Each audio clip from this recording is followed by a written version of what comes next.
এই যে আজকে দেখছেন গরিব মানুষগুলো যারা গরুর ব্যবসা করে তারা কাঁদছেন। আসল কথা হচ্ছে যে এই গরুগুলো জবাই করে বিদেশে পাচার করলে পরে অনেক টাকা পাওয়া যায়। বিজেপির বন্ধু তারা ঘুরপথে বিজেপিকে অনেক টাকা দেয়। আচ্ছা, আপনি গরু খেয়েছেন বলে অনেকে আপনাকে কটাক্ষ করছে। তো তারাও গরু খায়, তাদের আপত্তি কি? গরু নেতারা বলে প্রকাশ্যে কেন খেলেন, মানে ওদের তো গোপনে কাজ করার অভ্যেস। ওরা গোপনে করলে খুব ভালো, প্রকাশ্যে কেন করবেন? ওরা প্রকাশ্যে একটা মানুষকে পিটিয়ে মারতে পারে। আকলেক বেচারা, তার নাকি ফ্রিজের মধ্যে গরুর মাংস ছিল, ওকে পিটিয়ে মেরে ফেলে দাও। জ্যান্ত মানুষকে পিটিয়ে মারাটা হিন্দু ধর্মের ঐতিহ্য ওদের মতে, যে গরুর মাংস খেলে তোমার জাতও পালাবে না, ধর্মও পালাবে না, কৃষ্টিও পালাবে না, শরীরটা তাগড়া হবে। কেন বড় লোকদের যারা আছে তারা টাকা দিয়ে 5টা গরু নিয়ে একটা বিদেশি ছাপ্পা মারিয়ে তার বাড়ির আশেপাশে বা তার গ্রামে, যদি আদৌ গ্রামে যায়, সেখানে সঙ্গে বিজেপির নেতাদের নিয়ে গিয়ে জবাই করে খাওয়া দাওয়া করে আসবে। এর ভাই তোমাদের ইলেকট্রাল বন্ডে এত টাকা কারা দিয়েছে? তার মধ্যে গরু পাচারকারীরা আছে। বলা হচ্ছে যে হিন্দুদের সেন্টিমেন্টে আঘাত করা হচ্ছে, যে গরু হত্যা করছে, গো মাতাকে হত্যা করা। আচ্ছা, বিজেপিতে জিজ্ঞেস করবেন তো সেন্টিমেন্টটা কবে থেকে তৈরি হচ্ছে, মানব সভ্যতা কবে থেকে চালু হয়েছে, হিন্দু বলে যারা দাবি করেন বেদ বেদান্ত উপনিষদ কবে থেকে চালু হয়েছে, এবং এই সেন্টিমেন্টটা কবে থেকে চালু হয়েছে। এবং কাল থেকে কেউ বলে দেবে কাঁচা লঙ্কা খাবেন না, আমাদের সেন্টিমেন্টে লাগছে, তো কি করা যাবে? এটা বলতে পারেন যে বিকাশ ভট্টাচার্য একটা গরু খেকো মূর্খ, ওকে আমরা এই উপাদান দিলাম, সেখান থেকে দেখা যাচ্ছে যে বেদ বেদান্তে গরু খাওয়াটা ভীষণ অপরাধজনক বলা হয়েছে। বলতে তো পারছেন না, কিন্তু গরিব মানুষগুলোর পেটে লাথি মারার জন্য ব্যবস্থা আছে। বিজেপি হিন্দু মুসলমান কারো ভালো করে না, বিজেপি ভালো করে আদানি আম্বানিদের, ধনী লোকেদের আরো ধনবৃদ্ধির জন্য বিজেপির পরিকল্পনা। বিজেপি বলছে হিন্দু সরকারদের ভালো করবে, কিন্তু গো হত্যা বন্ধ করে দিচ্ছে, গরু হত্যা বন্ধ করে দিচ্ছে। সেই জায়গায় সব থেকে বেশি ক্ষতিগ্রস্ত হচ্ছে হিন্দুরা, কারণ তারা গো পালন করেন। সেই জায়গায় দাঁড়িয়ে কতটা হেল্প করছেন, কতটা সাহায্য করছেন বিজেপি? আমরা যারা বোকা তারা ওদের কথায় বিশ্বাস করেছি। বিজেপি হিন্দু মুসলমান কারো ভালো করে না, বিজেপি ভালো করে আদানি আম্বানিদের, ধনী লোকেদের আরও ধনবৃদ্ধির জন্য বিজেপির পরিকল্পনা। এই যে আজকে দেখছেন গরিব মানুষগুলো যারা গরুর ব্যবসা করে তারা কাঁদছেন। আসল কথা হচ্ছে যে এই গরুগুলো জবাই করে বিদেশে পাচার করলে পরে অনেক টাকা পাওয়া যায়। বিজেপির বন্ধু তারা ঘুরপথে বিজেপিকে অনেক টাকা দেয়। তো জিজ্ঞাসা করতে পারেন তো বিজেপির নেতাদের, ভাই তোমাদের ইলেকট্রাল বন্ডে এত টাকা কারা দিয়েছে? তার মধ্যে গরু পাচারকারীরা আছে। তাদের সুবিধে করে দিতে হবে। গরিব মানুষ সস্তায় প্রোটিন খাবে, একটা ধর্মীয় অনুষ্ঠান করার মধ্য দিয়ে, সেসব গরিব মানুষ কেন করবে?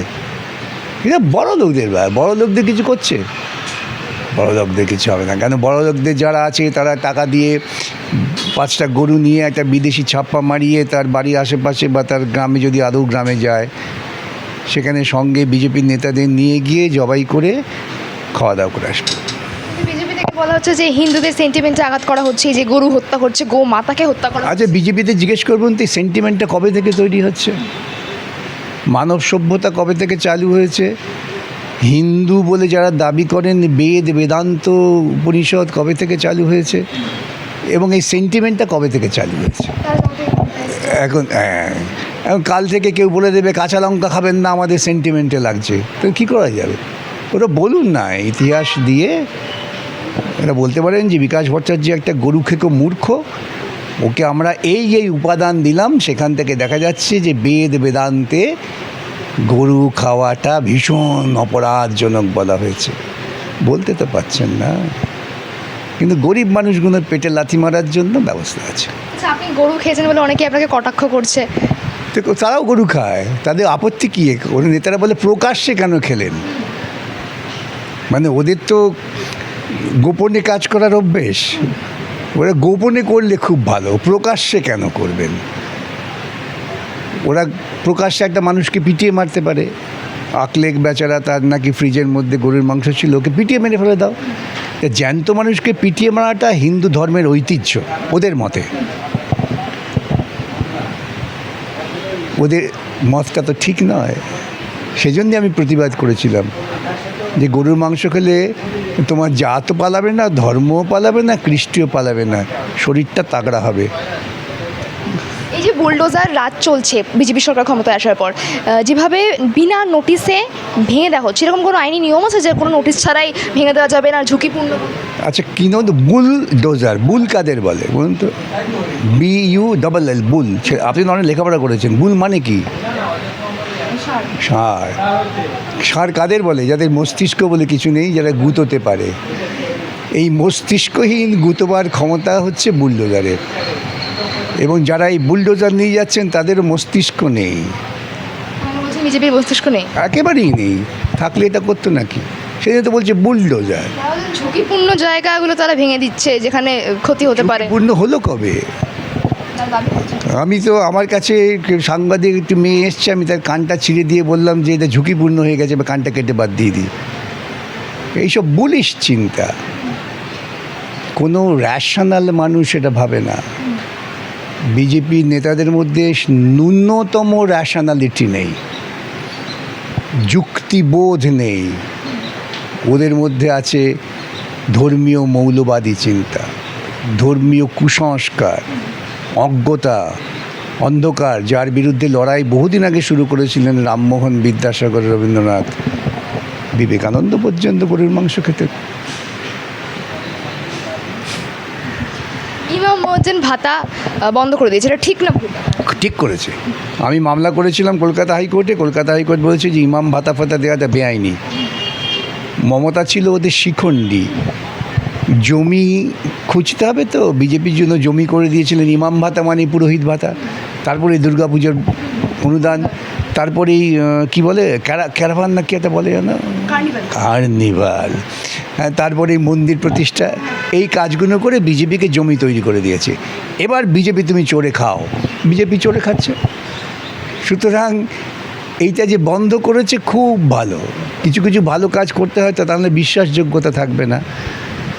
এটা বন্ধ করুন, দুর্গাপূজার অনুদানটা বন্ধ করুন, মন্দির তৈরি করা বন্ধ করুন, এবং ওই জগন্নাথ মন্দির করতে গিয়ে যে টাকাটা খরচা হয়েছে, জগন্নাথ মন্দিরটা বিক্রি করে দিন আম্বানির কাছে, বিক্রি করে টাকাটা সরকারি কোষাগারে নিয়ে আসুন। স্কুল তৈরি করুন, হাসপাতাল তৈরি করুন, বাচ্চাদের মিড ডে মিলের ডিমটা যাতে দুবেলা পায় সে চেষ্টা করুন। রাস্তায় নামাজ পড়া বন্ধ করে দেবে বলছে, মাইকে আজান দেওয়া যাবে না, সমস্যা হচ্ছে সাউন্ডে, ডিসেবল প্রবলেম হচ্ছে। ওই যে বুল, যাদের বুল মাথায় তাদের ওই চিন্তা। নামাজ পড়া রাস্তায় বন্ধ করছেন যে যুক্তিতে, তাহলে তো সেই যুক্তিতে শনিবার দিন রাস্তায় চলা যায় না, শনি মন্দির থাকলে পরে কী করবেন? দুর্গাপূজার সময় রাস্তা বন্ধ করে প্যান্ডেল কী করবেন? আমি যখন আইন প্রয়োগ করব, আমাকে আগুনের মতো নিরপেক্ষ হতে হবে, সবার ক্ষেত্রে সমান। আগুন যখন জ্বালায় তখন বিচার করে না, সবাইকে জ্বালায়। সেই নিরপেক্ষতা কোথায়? হরিনাম সংকীর্তন করে মাঝে মাঝে 24 ঘন্টা লোকে হরিনাম সংকীর্তন করে মাইক বাজিয়ে করেন। আজকাল ডিজে বাজিয়ে পাড়ায় পাড়ায় রাম কীর্তন হচ্ছে। সেগুলো বন্ধ করুন না। এগুলো বন্ধ করলে আমি তো শুভেন্দুবাবুর হয়ে প্রচারে বেরিয়ে যাব। বলুন তো শুভেন্দুবাবুটা। শেষ প্রশ্ন করব, মাদ্রাসা শিক্ষা খাতে বরাদ্দ টাকা বন্ধ করে দেওয়া হয়েছে, আজকে কালকে স্কুল বন্ধ করে দেবেন। মাদ্রাসা তো একটা শিক্ষা প্রাঙ্গণ, তাই না? আমরা বলি মাদ্রাসা মানেই জঙ্গি তৈরি, আমরা পাঠশালা বলি, সেটা ওরা মাদ্রাসা বলে, কিন্তু ওটা শিক্ষার জায়গা। তো ওরা তো শিক্ষা বন্ধ করে দেবে। আপনি জানেন যে গবেষণা ক্ষেত্রে কেন্দ্রীয় সরকার শিক্ষার অনুদান বন্ধ করে দিচ্ছে। একমাত্র গোমূত্র আর গোবর নিয়ে গবেষণা করলে টাকা দেবে, এছাড়া টাকা দেবে না।